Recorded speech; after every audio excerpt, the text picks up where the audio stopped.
வணக்கம். ஒரு ரஜினி படத்தில் வந்து ஒரு ஃபேமஸ் டைலாக், மாப்பிள்ள அவர் தான், ஆனால் அவர் போட்டிருக்க ட்ரெஸ்ஸு சொல்லிட்டு அப்படி ஒரு டைலாக் இருக்குது. எல்லாருக்கும் தெரிஞ்ச டைலாக் தான். இதை பற்றி கண்டினியூஸாக பேசலாம். அதுக்கு முன்னாடி மார்க்கெட்டை பற்றி பேசிக்கலாம். இன்றைக்கி வந்து 202 பாயிண்ட்ஸ் ப்ளஸ் நிஃப்டி ஃபியூச்சர்ஸ். ஸ்பாட்டில் நீங்கள் எடுத்திங்கன்னா 225 பாயிண்ட்ஸ் ப்ளஸில் இருக்குது. அண்ட் ப்ரீமியமில் தான் இருக்குது நிஃப்டி. அண்ட் 146 பாயிண்ட்ஸ் ப்ரீமியமில் இருக்குது. ஏன் இவ்வளோ பெரிய ரேலி? பேங்க் நிஃப்டியில் போட்டு மிதிச்சிருந்தாங்க போன வாரம் பூரா. HDFC bank, access bank, ICICI, in fact HDFC and access, Kotak இதெல்லாம் போட்டு சரி மிதிச்சிருந்தாங்க. அண்ட் இன்றைக்கி புது கான்ட்ராக்ட் அண்ட் ஷார்ட் கவரிங்ஸ் நிறையா வந்திருக்கு. Huge short coverings. சரி, போகிற போக்கில் வந்து அப்படியே 2-3 விஷயத்தை நம்ம சொல்லிட்டு போயிடலாம். ஆக்சஸ் பேங்க் நிஜமாகவே நல்லா இருக்குது. போன மாதம் செப்டம்பர் 9 வந்து ஒரு லோ ஃபார்ம் ஆச்சு. நான் வந்து சொல்கிறது வந்து ஐசிஐசிஐ பேங்க்கோட ஸ்பாட்டு கேஷ் மார்க்கெட்டில். ஸோ ஒரு லோ ஃபார்ம் ஆச்சு.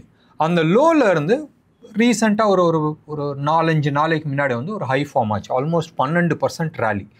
இப்படி ஒரு பெரிய ஃபால் வந்துட்டு இன்றைக்கி வந்து ஒரு பிரேக் அவுட் கொடுத்துருக்கு. வால்யூமோட பிரேக் அவுட் கொடுத்துருக்கு. ஒரு நல்ல மூவ். இது வந்து ஆக்சஸ் பேங்க்கு, ஐசிஐசிஐயில் ஆக்சஸ் பேங்க் 9 செப்டம்பர் அன்றைக்கி ஒரு லோ வந்துச்சு. ஒரு 4-5 நாளைக்கு முன்னாடி ஒரு ஹை வந்து நேற்று வந்து ஒரு லோ ஃபார்மேஷன் கொடுத்துச்சு. இன்றைக்கி பியூட்டிஃபுல் பிரேக் அவுட் கொடுத்துருக்கு. அண்ட் ஃபர்தர் அப்சைட் போகிறதுக்கான நிறைய பாசிபிலிட்டிஸ் இருக்குது ஆக்சஸ் பேங்க்கை பொறுத்த வரைக்கும். ICICI, HDFC bank, Kotak bank இது எல்லாமே வந்து கவுண்டர் ட்ரெண்டில் இருக்குது. Trend counter trend. ஸோ ஞாபகம் வச்சிங்கன்னா அதில் மாட்டிக்காதீங்க. ஆக்சஸ் பேங்க் வரைக்கும் போலு ஃப்ளாகு மறுபடியும் வந்து ஃபர்தர் அப்சைடுக்கான சான்சஸ் இருக்குது. ஸோ ஆக்சஸ் பேங்க் பாசிட்டிவ் சைடில் இருக்குது. மீதி 2 மேலே ஏறி இருந்தாலும் மாட்டிக்காதீங்க உள்ள. ஸோ இந்த 3லையுமே மாட்டிக்காதீங்க, கோட்டாக், ஐசிஐசிஐ அண்ட் ஹெச்டிஎஃப்சி. இந்த 4 ஸ்டாக்கு மேலே தூக்கினோன்னே நிஃப்டி ஆட்டோமேட்டிக்காக தூக்கி தான் ஆகணும். பேங்க் நிஃப்டியும் இன்றைக்கி வந்து சூப்பர் டூப்பராக வந்து மேலே போயிருந்துச்சு. க்ளோஸ் டு அபவுட் பேங்க் நிஃப்டியை பொறுத்த வரைக்கும் ஆல்மோஸ்ட் அபவுட் 500 பாயிண்ட்ஸ் வந்து up, 712 points up. Beautiful rally.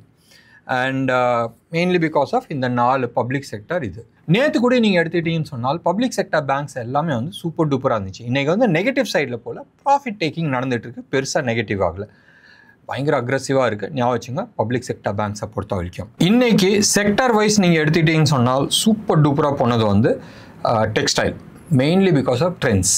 உங்களுக்கு வந்து தெரியும் 2 விஷயம் நல்லா போட்டு மிதிச்சிட்டாங்க, மேலே கவரிங்க, ப்ளஸ் தீபாவளி சீசன் ஆரம்பிச்சிச்சு. ஸோ டெஃபினெட்லி அவங்களோட ப்ராஃபிட் நல்லா இருக்கும். 1. 2வது வந்து டெலிகாமில் வந்து ஐடியா இன்றைக்கி வந்து சூப்பர் ரேலி கொடுத்துச்சு. பட் நீங்கள் ஐடியாவை வந்து இப்போதைக்கு அந்த 8 ரூபி 50 பைசா என்னமோ இருக்குது.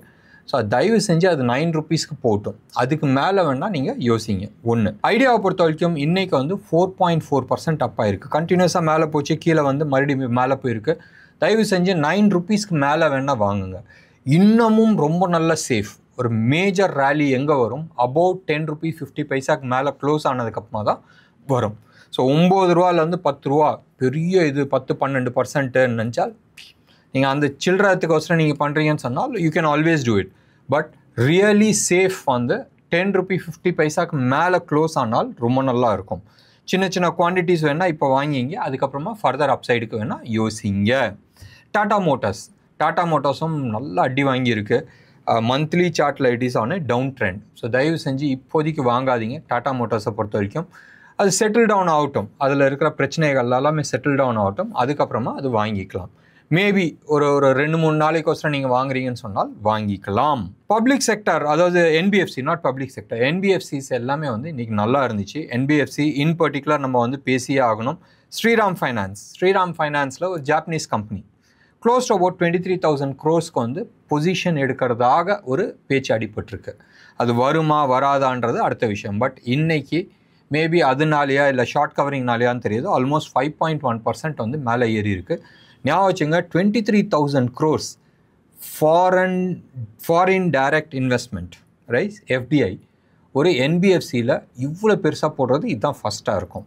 அண்ட் கொஞ்ச நாளாகவே நீங்கள் பாருங்களேன், ஜாப்பனீஸ்காரங்க அமெரிக்காவிலேருந்து கேஷ் எடுக்கிறாங்க, சைனாலேருந்து கேஷ் எடுக்கிறாங்க. And huge investment is coming into India. கவுன்சிங்களா இல்லையான்றது உங்களுக்கு எனக்கு தெரியாது.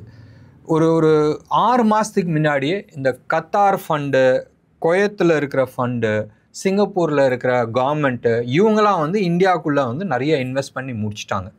ரைட், நிறைய சிங்கப்பூர் கவர்மெண்ட் எல்லாமே வந்து நிறைய இன்வெஸ்ட் பண்ணியிருக்காங்க. கத்தார் ஃபண்டும் நிறைய இன்வெஸ்ட் பண்ணியிருக்காங்க. UAE ஹெவியாக இன்வெஸ்ட் பண்ணியிருக்காங்க இந்தியாவில், இந்தியன் ஸ்டாக் மார்க்கெட்டில். அண்ட் லாஸ்ட் 6-7 monthஸாக வந்து Japanese companies are investing heavily into Indian company. ரீசெண்டாக கூட உங்களுக்கு வந்து தெரியும், எஸ் பேங்க்கில் வந்து ஒரு பெரிய ஸ்டேக் எடுத்திருக்கிறாங்க. இது இல்லாத நிறைய ஜாப்பனீஸ் கம்பெனிஸ் வந்து இந்தியாவுக்குள்ளே வந்து வந்துக்கிட்டு இருக்கு. கூடிய சீக்கிரத்தில் நம்ம எல்லாம் ஜாப்பனீஸ் கற்றுக்க வேண்டியது இருக்கும்னு நினைக்கிறேன். ஸோ ஞாபகம் வச்சுங்க, ஸ்ரீராம் ஃபைனான்ஸை அந்த கம்பெனி டேக் ஓவர் பண்ணிச்சுன்னு சொன்னால் சூப்பராக இருக்கும். செக்டார் வைஸில் வெறும் ஆயில் அண்ட் நேச்சுரல் கேஸ் மட்டும்தான் வந்து நெகட்டிவில் இருந்துச்சு, மீதி எல்லாமே வந்து பாசிட்டிவில் இருந்துச்சு. சிமெண்ட்லாம் வந்து அந்த அளவுக்கு போகல, இன்ஃப்ராஸ்ட்ரக்சர்ஸ் ஓரளவுக்கு போச்சு. ஸோ மார்க்கெட் இவ்வளோ தான். நம்மளுக்கு வந்து மெயின் வந்து யூஎஸ் மார்க்கெட்.